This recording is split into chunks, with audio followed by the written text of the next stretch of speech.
Assalamualaikum warahmatullahi wabarakatuh. Salam sejahtera dan salam kepada semua rakyat-rakyat Malaysia. Okey, baru-baru ni kita selalu dengar tentang mitos-mitos tentang vaksin COVID-19. Banyak mitos-mitos popular yang sering kita dengar.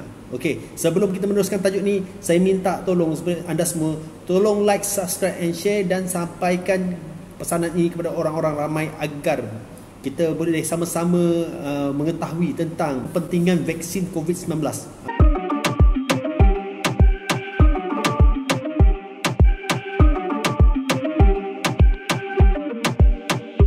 Pernah dengar mitos ni? Vaksin COVID-19 agenda Yahudi. Salah. Untuk pengetahuan kita semua, negara Israel ialah negara yang paling tinggi lingkungan vaksinasinya. Ya, hampir 75% mencapai tahap herd immunity ataupun imuniti kelompok. Okey. Kalau diorang nak menghapuskan manusia, kenapa diorang nak ambil sendiri vaksinasi tu? Betul tak? Itu fakta salah. Vaksin COVID-19 ada nanochip ataupun chip yang ditanam ke dalam badan manusia. Betul ke? No! God, please, no! No! No! Salah.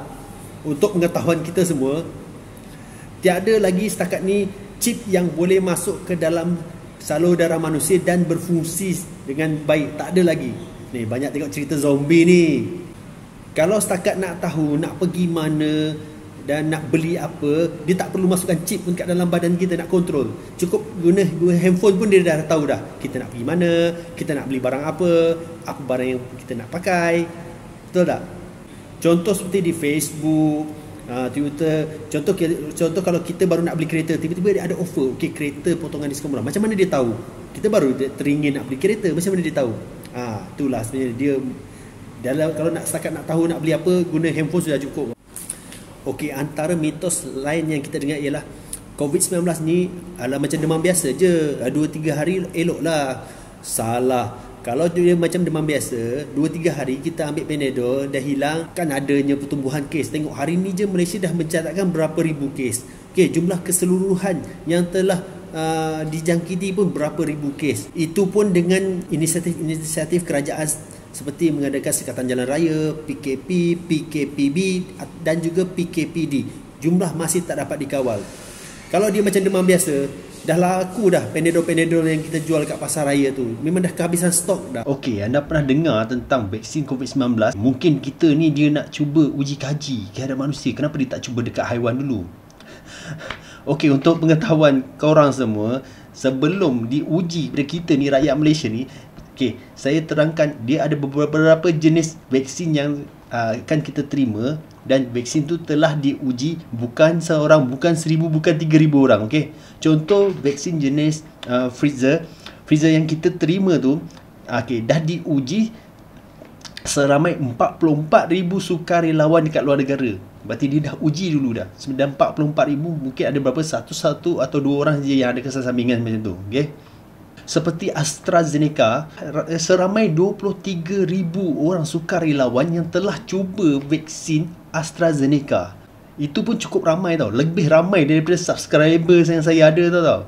Okey, lagi satu vaksin yang terakhir yang saya nak bagi tahu untuk anda semua ialah Sinopharm. Okey, Sinopharm ni ratusan ribu orang dah ambil yang di luar negara, dan kita ni saya rasa kalau nak dikatakan menjadi tikus makmal, mungkin kita menjadi orang yang ke 180 juta ribu, mungkin kita orang ke 180 juta satu tikus makmal.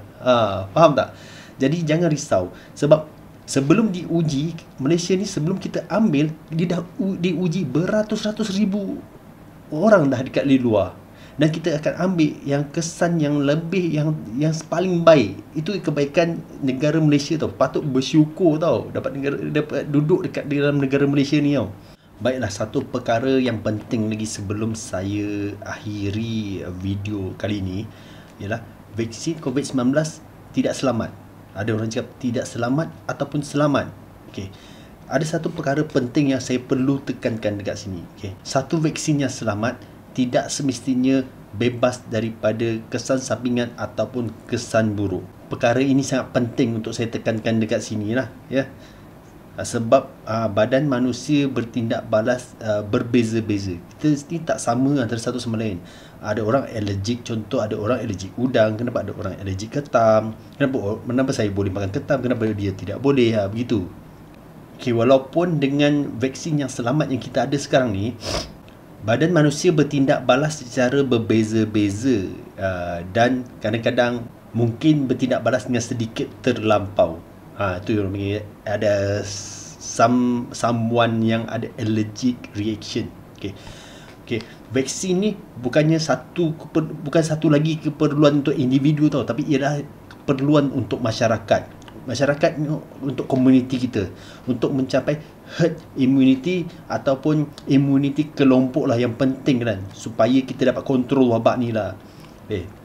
Wabak ni bukan contoh macam situasi COVID-19 ni bukan terjadi ketika ni je tau. Berarti zaman dulu ketika Zika melanda, H1N1 SARS dulu, kita pun dah ada situasi macam ni.